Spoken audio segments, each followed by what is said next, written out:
Camping is a cherished outdoor adventure for many, which carries with it both the exhilaration of the wilderness and the potential for the unexpected. In the dead of night, there is a primal vulnerability that comes with sleeping in a tent, separated by only a thin layer of fabric from the untamed world outside. It's during these moments of profound solitude that, on rare and chilling occasions, some campers have felt the heart-stopping terror of a bear ripping open their tent in the middle of the night.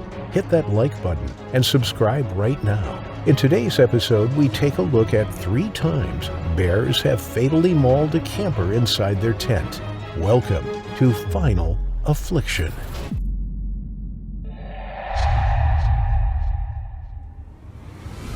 The United States currently has 423 national park sites, covering every state and landscape imaginable. These parks were created to protect wildlife in their natural habitats and reduce the impact that human activities may cause to them. The Great Smoky Mountains National Park in Tennessee and North Carolina is currently the 19th largest protected green area and is the most visited park in the whole of the United States, attracting over 14 million visitors annually. It is home to over 800 miles of hiking trails, as well as the famous Appalachian Trail, whose mysterious reputation is known worldwide. As the park is 90% forest, there are nearly 20,000 species inhabiting the area, including over 9,000 different insects and 1,500 flowering plant species. Additionally, there are roughly 1,500 black bears that live in the park that are thriving from the protection that the park places upon them. Although these animals are rarely aggressive and usually only approach people out of curiosity, sometimes these bears won't have the best intentions, as Patrick Madura would soon find out. In 2020, 43-year-old Patrick decided that he would go on a solo trip to the Great Smoky Mountains National Park. He was a trained EMT and firefighter, a man in the prime of his health and a passion for hiking. He arrived at campsite 82 on September 8th and was pleased to see how empty the area was, as it gave him the privacy that he had been looking for. The site was right next to a small creek and was on the edge of a meadow with easy access to lots of trails, so it would be difficult to get lost. He began thinking about his plans for the weekend as he pitched his tent and laid out his sleeping bag. He had been planning this trip for quite a while and was just happy to have some time away from work as the quiet of the wilderness surrounded him. He had arranged to stay for a few days, taking full advantage of the trails around him. He was camped right next to the Hazel Creek Trail, a 25-kilometer hike consisting of numerous creek crossings, overgrown trails, and a variety of wildlife to see. It also connected to many other trails, so he knew he would be able to see a lot of the area over his short stay. As his campsite was one of the more remote, it is known that there would be very few rangers or people around if anything were to go wrong, and you're essentially left to fend for yourself. Although this is what Patrick had in mind when he booked, he had no idea how much he would later come to wish that others were around to save him. A few days after Patrick had settled into the camp on September 11th, another group of campers arrived at campsite 82, ready for their own adventure. When they arrived, they noticed Patrick's tent ominously flapping in the wind, and thinking that this was odd, the group went to investigate. Even if you think that you are completely isolated and are not at any risk of theft, it is still common practice to close up your tent properly, because if you don't, animals may become the robbers instead. The number one rule is to always have your tent closed, so why was this solitary tent wide open in the middle of the day?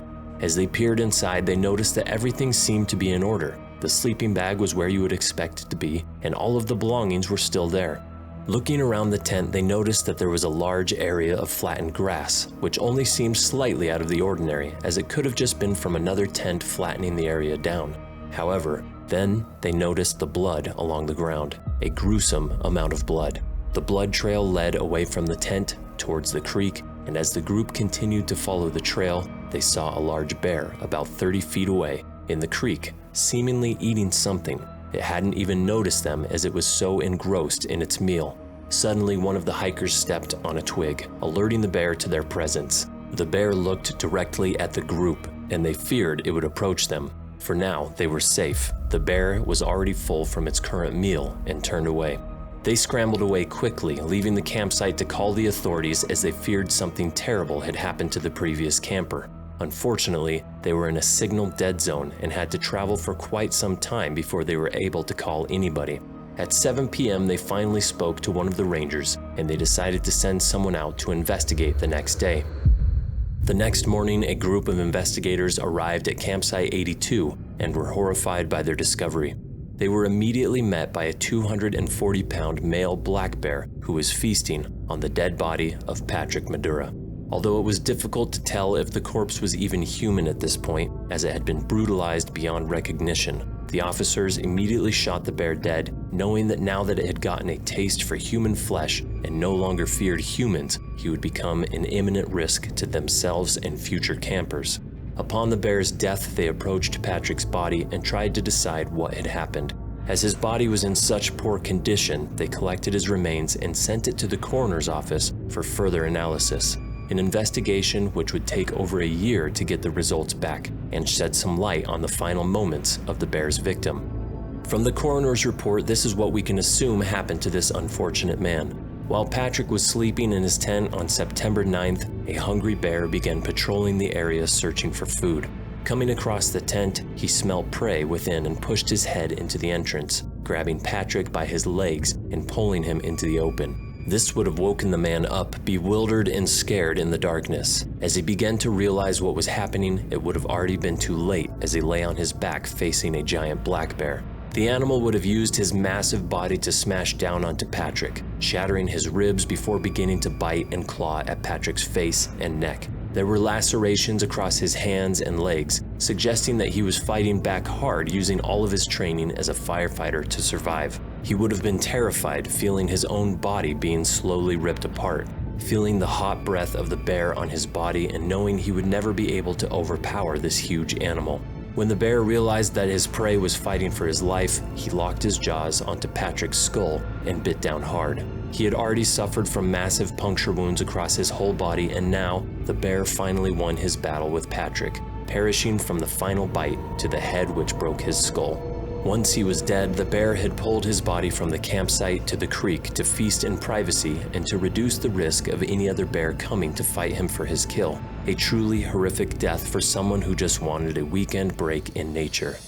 These attacks in the Great Smoky Mountains National Park are very rare, with only 61 people being fatally wounded by black bears in the last 120 years. Patrick's death was only the second death recorded by a bear in the area's history, the only other being 50-year-old Glenda Ann Bradley, who made national news as the first person killed by a black bear in the Smokies.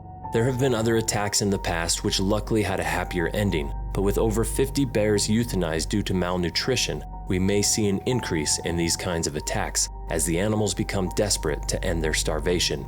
The parks have made many statements to try and ensure that their visitors are kept safe, encouraging people to be aware of their surroundings, travel in groups, and teaching people the correct way to hide their food. The best way to survive is prevention, to avoid any contact with these animals from happening, and how to survive if you are approached. These bears are simply searching for food in a constantly diminishing area of land that is failing to feed them, so they are forced to search for food in other regions that they would normally avoid. Bear sightings in residential areas are slowly increasing as they venture out of their habitats, but as long as people keep their distance, they should be able to avoid the same events that Patrick Madura endured, leading up to his final affliction. Yellowstone National Park is not only home to a wide array of wildlife, but also bubbling hot springs, towering mountains, and crystal clear lakes. It boasts of over 500 geysers, with the famous Old Faithful geyser shooting a plume of steam and hot water high up to the sky. The park also boasts of over 200 hiking trails that usually burst with color as wildflowers bloom in the spring, creating a stunning display of natural beauty. It is a place of unparalleled beauty that every hiker dreams of setting foot in. And thus, it was no surprise that on the 28th of July 1984, Swiss national Brigitta Fredenha, together with her brother and sister-in-law, headed to the park, expecting a fun-filled family outing. The trio was excited to be there. They spent the first 2 days camping and watching the geysers at the Norris Geyser Basin. However, Brigitta wanted to quench her thirst for seeing the famous Yellowstone bears, and so on the second day, Ranger James Youngblood handed Brigitta her camping permit for Site 5B1 on the Broad Creek Trail in Pelican Valley. The ranger reminded her of how wild the bears of Yellowstone Park were, and warned her against traveling alone on the trails or keeping food in her tent. That evening, the trio talked about their plans for the next day. They would hike 6 miles to the Astringent Creek Bridge, from where Brigitta would proceed alone to campsite 5B1. After camping alone for one night, she would then hike to the Grand Canyon, where she would meet her brother and sister-in-law. The morning came, and the trio, sticking to their plan, made their way to Astringent Creek Bridge. Along the way, they saw a large placard warning of the untamed wilderness within the Yellowstone backcountry. At the junction of Astringent Creek and Broad Creek, Brigitta's brother and her sister-in-law gave her a quick hug and watched as she disappeared into the winding hiking trail. After months of saving every penny for the trip, here was Brigitta hiking alone. It was happening. She couldn't help but feel a sense of freedom and joy wash over her. She stood, taking in deep breaths of the crisp countryside air as the gusting wind whipped through her hair. The experience was exhilarating. She felt alive and free, her responsibilities left in Switzerland. Yellowstone was now hers to conquer. Aware of high bear activity, she knew the key to avoiding a bear encounter was by creating lots of noise. She tied 2 bear bells on her backpack, which would create a tingling noise to scare away any bears on her trail route to camping site 5B1. The Pelican Valley offers a relatively lush plant growth of sages, forbs, and grass. It is the ultimate bear's paradise, and Brigitta was there to witness the bears in their untamed nature. Nothing could stop her now. She pressed on with a smile on her face and a spring in her step. A few hours into her hike, Brigitta was attracted to the sound of running water. She had arrived at White Lake. Here, she found campsite 5W1, which was empty. She was only 3.5 miles away from her designated campsite, 5B1 at Broad Creek, but her feet were burning from fatigue. The thought of venturing further alone in her exhausted state was unpleasant to her, so she made camp at White Lake campsite 5W1. She made dinner as she watched the sun sink below the horizon. After dinner, she found 2 pine trees 85 feet from her campsite. She climbed up and strung a rope between the 2 and hung her food. She then changed into blue pajama pants, took out her journal and scribbled, "I have taken all the precautions." Brigitta then got into her sleeping bag with her head near the door of the tent. She placed a flashlight on one of her sides and a cassette player on the other. The dark clouds gathering above Yellowstone finally gave in. The gentle pitter-patter of the rain on her green-domed tent pulled her into a peaceful state. She curled up tighter in her sleeping bag for warmth. As the rain poured, she drifted further and further away, her dreams voyaging her on journeys far beyond the bounds of Yellowstone Park.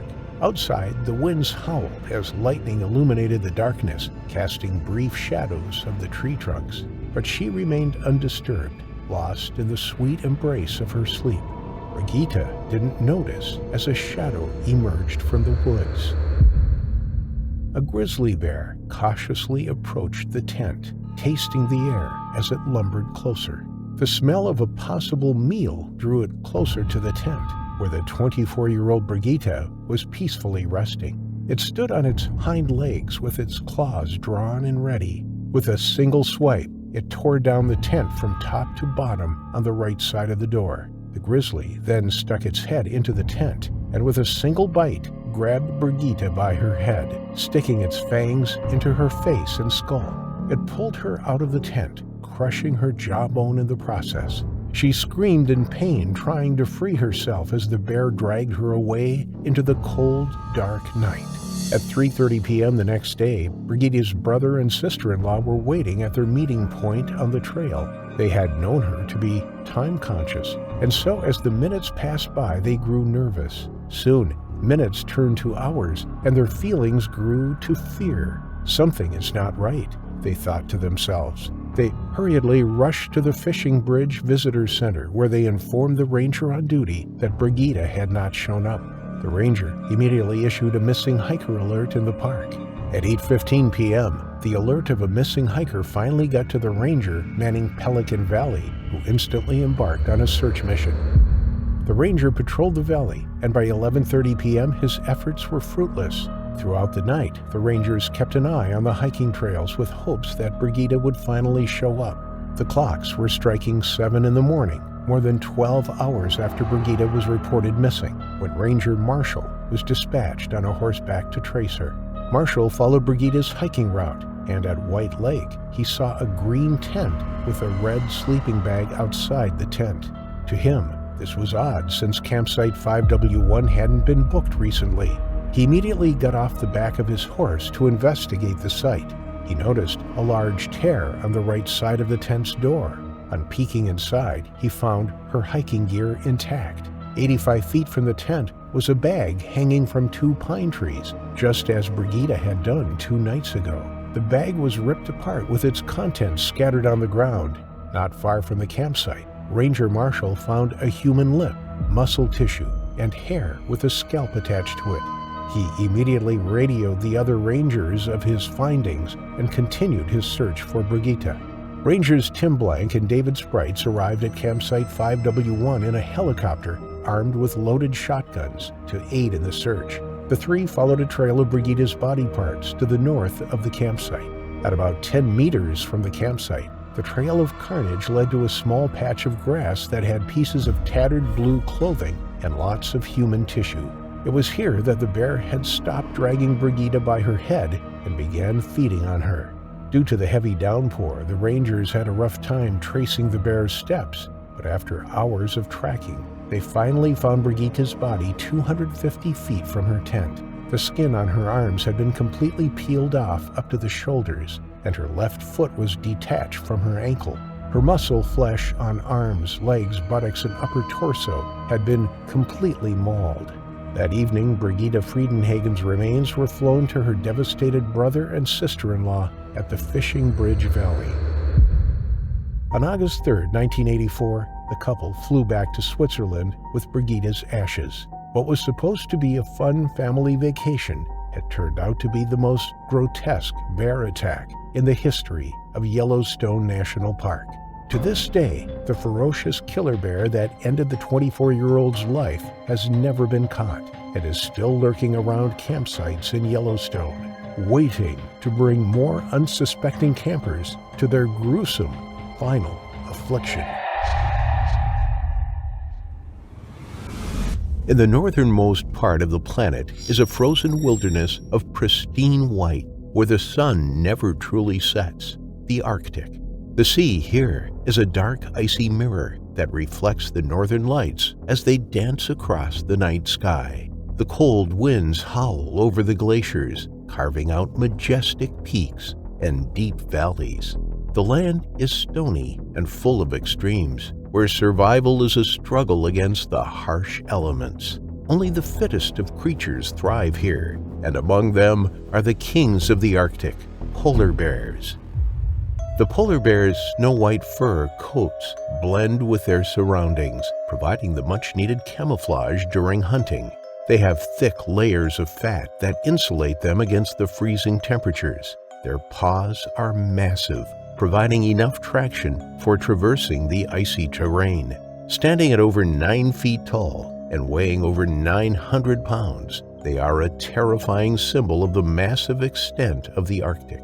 However, their population has seen a massive decline, a clear indication of human activities on the planet. This has led to a rise in the number of nature reserves and conservation agencies within the Arctic as they race to fight for the preservation of wildlife and nature in the region.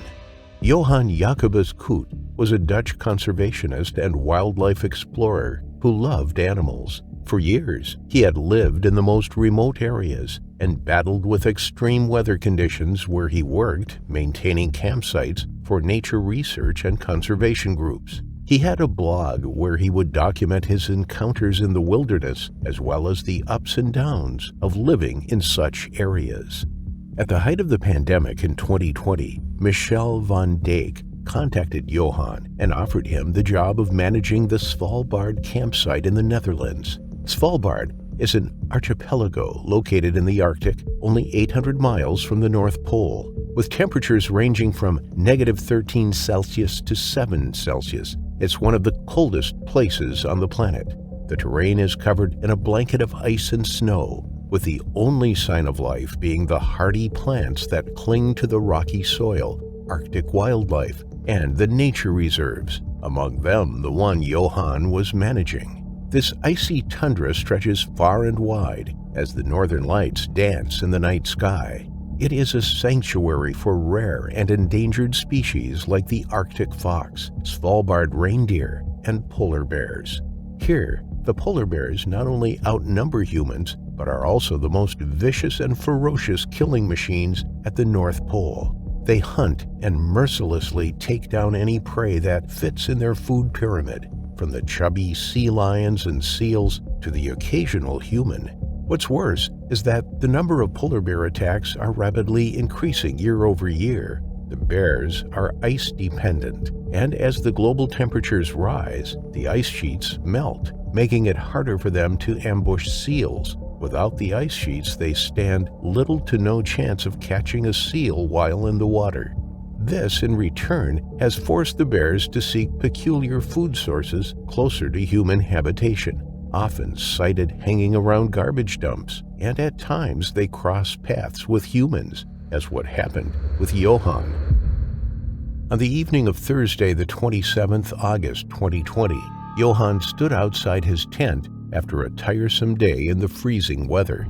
He watched the snow-covered terrain reflect the warm colors of the setting sun. As the last rays of the sun disappeared, the purple and green auroras of the northern lights spiraled and swirled across the sky. How can such a harsh place be this beautiful? He thought to himself as he got into his tent to sleep. Inside the tent, Johan slipped into his sleeping bag and watched as the hypnotizing snowflakes danced in the soft light of his headlamp. His eyes grew heavy and his body relaxed as he gradually sunk deep into his warm sleeping bag. He slowly drifted off into sleep as the winds howled outside. The biting cold of the Arctic was not a bother as he felt at peace, lulled into deep slumber by the rhythm of nature. In the wee hours of Friday the 28th, around 4 a.m., Johan was unaware of the danger lurking outside. A massive polar bear that had breached the campsite was roaming the place. About 2 meters from the tent, the bear paused, stood on its hind legs, and tasted the chilly air. Its fur glistened in the moonlight as its glowing eyes fixed their gaze on Johan's tent. The smell of a possible meal had led it right to the tent. Sleeping, Johan didn't hear a thing as the bear approached with its paws ready to strike. And in one swipe, it tore the tent wide open from top to bottom. The bear then peeked in the tent, sniffing, throwing and spewing the tent's contents all over in an attempt to secure a meal. The commotion of the hungry bear woke Johan from his slumber. His tent had been crumpled and his items strewn over the stony, snow-covered terrain. He then saw the silhouette of the polar bear as their eyes met. For a moment, he froze. He didn't have time to slide out of his sleeping bag and run to safety. The bitterly cold air hit his face, bringing him back to reality. He quickly slid back inside his sleeping bag and zipped himself in, attempting to hide. With its mouth wide open, the bear lunged forward and clamped its jaws down on the sleeping bag. The bear's grip onto the bag allowed it to effortlessly lift and carry him. Its sharp teeth pierced the bag and tore into Johan's flesh. Johan screamed in terror as the bear began dragging him and the bag far from the tent. Unfortunately, his screams were muffled by the sleeping bag wrapped tightly around him like a cocoon. He was paralyzed with fear. Like hyenas, the scavengers of Africa, polar bears also eat their prey before killing it. Using its claws, it ripped through his clothes and sunk into his skin, leaving deep bites. The white snow stained bright red as Johan's blood spilled out. He was powerless to resist and unable to escape the deadly grasp of the bear as it relentlessly began mauling him. With a final roar, the bear swiped its claws, landing a fatal blow on Johan. Researchers and Johan's colleagues heard the growls of the bear and exited their tents armed and ready. They fired their rifles at the polar bear as it disappeared into the night, leaving behind only the echoing sound of the shots fired and a motionless body of Johan. They quickly rushed to help salvage Johan's critical condition, but they were too late. He was dead. A few hours after dawn, the body of the polar bear was discovered in the parking lot of a nearby airport. It had dragged its injured body before succumbing to the shots from the incident with Johan. At the campsite, the tent had been torn open with its contents scattered on the ground, while the sleeping bag had been dragged yards away from the tent. Johan's colleagues and the locals were deeply devastated and had to undergo counseling. Authorities emphasized on the need for locals and tourists to carry weapons when outside urban areas. Campsites were also advised to erect strong bear-proof perimeters to keep away these kings of the Arctic. After all, tents in bear territories are like tissue paper in a hurricane. They stand no chance. Since 1973, the Arctic polar bears of Svalbard have been a protected species, and shooting them is only allowed as a last resort in self-defense. In 2015, a tally conducted showed that there are approximately 1,000 polar bears in Svalbard. Today, the area is dotted with placards warning about the tenacity and savagery of polar bears. Johan's attack was the first deadly incident in 9 years and the 6th fatal encounter in 50 years in Svalbard. He never wavered in his dedication to the cause, despite the harsh conditions and the nature of his work.